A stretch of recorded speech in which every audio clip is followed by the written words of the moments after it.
I have become a systematic painter. For the past few years, I've been doing almost exclusively commissioned paintings. I've learned a lot about my craft, the business of art, and also myself. I've taken this opportunity to hone my skills, my efficiency, and improve my overall quality. However, in doing all this, I've ended up creating a systematic approach to my craft. An approach that has brought a lot of efficiency, ensured a high level of detail, and a process in which I can confidently follow to provide a predictable outcome. All of these are important. It gives my clients trust in me. It gives me confidence in myself, and it ensures the both of us that before the painting is even completed, we will be satisfied. However, in doing so, I've become rigid. I've become a systematic, rigid painter who very rarely strays from the proven formula. One who, even when exploring his own personal projects, sticks to this proven formula, afraid to venture outside the lines because there is no predictable outcome. I've become exhausted of my systematic approach. It felt as though I was limited to what I could create. If I could not input the correct formula into my approach, I wouldn't explore the idea at all. And as a result, it led to an almost paralyzing state of only creating what was within these predetermined guidelines.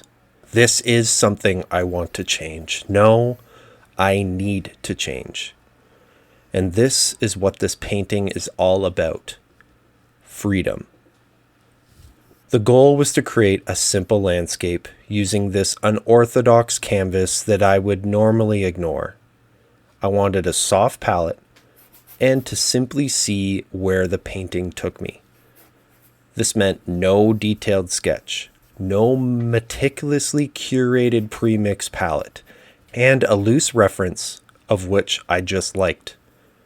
Not a reference that was handpicked by me or a client with strict instructions to follow, but just a reference I liked.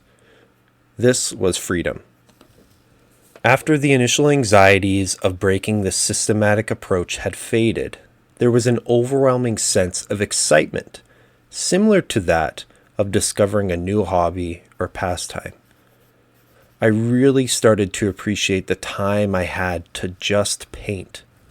Oddly enough, as much as I knew how fortunate I have been to do what I do, I never really had that feeling while I was painting. It was usually when a painting or video had finished that I would feel or practice gratitude. Calm. So much calm in this piece. Maybe it was the subject matter of this desolate seascape of no true origin, or maybe it was the feeling of no one to please and no expectations to meet. But there definitely was a sense of calm I have not experienced before. But I think most importantly was that I enjoyed the process.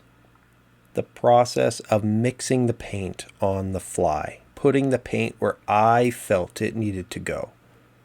This whole experiment reminded me of that process, and that your process can change so long as you recognize it and are willing to change it. I want to thank you all for watching this video. Until next time.